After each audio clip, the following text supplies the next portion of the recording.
Oi, Gleger, queremos ouvi-lo. 0-0. Olha, Edu, o segundo tempo melhorou, né? Jogo que no primeiro tempo não tinha agradado tecnicamente. Melhorou já no início, né? A Ponte partiu para cima, alguns lances ali desperdiçados.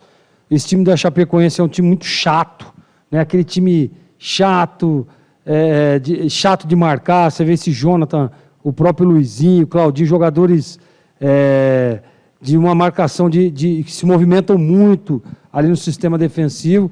E a Ponte, claro, tentando, jogando, buscando, correndo, lutando, mas assim, produzindo pouco. E a hora que aparece a oportunidade, né, infelizmente falta ali um detalhe ou outro.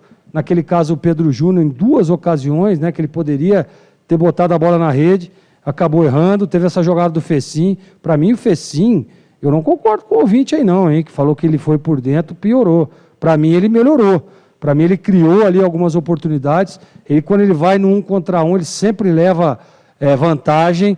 Gostei demais do Fecim. O Fecim hoje, para mim, fez um grande jogo ao lado do Amaral, Leonaldi, né? Você vê a segurança que traz o Fábio Sanches, né, de volta ao time. Você vê que é diferente.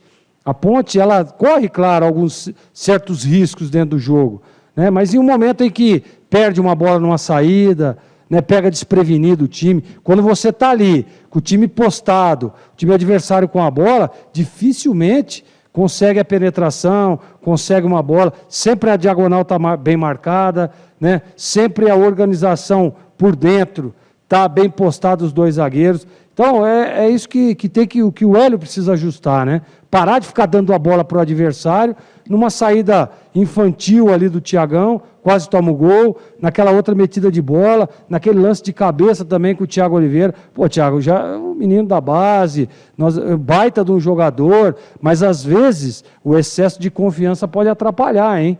Poxa vida, faltando 2 minutos, Batista acabava de dizer aqui, ó, 2 minutos e meio para terminar, uma bola para recuar para o Kaique. Pô, quer meter uma testada com estilo, pô. Isso aí não pode acontecer mais nunca. Futebol é coisa séria. Futebol você põe a perder aí, né, um jogo que para o empate ficou ruim. Claro, é ruim para a Ponte estar jogando em casa, mas diante da circunstância da partida, foi um bom resultado. Esse time da Chapecoense aí, ó, é o melhor visitante do campeonato, da competição. E veio aqui, engrossou, né, criou algumas oportunidades, fez o goleiro da Ponte aparecer em alguns momentos.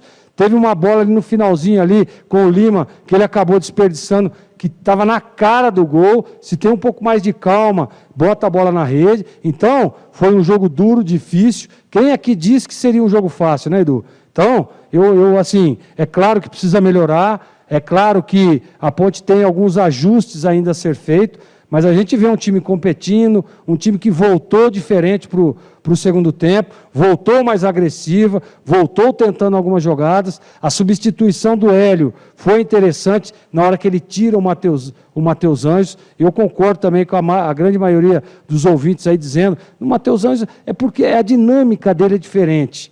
A dinâmica do Matheus Anjos. Ele é um jogador que tem qualidade, né? Mas o time da Ponte vem numa rotação e ele sempre ia abaixo, né? Mas é a característica do jogador. Ele é assim, não vai ter como o Hélio mudar isso do atleta. É difícil, isso já é dele, né? Essa rotação, essa cadência. Então ele é um jogador moroso, então não adianta, não adianta.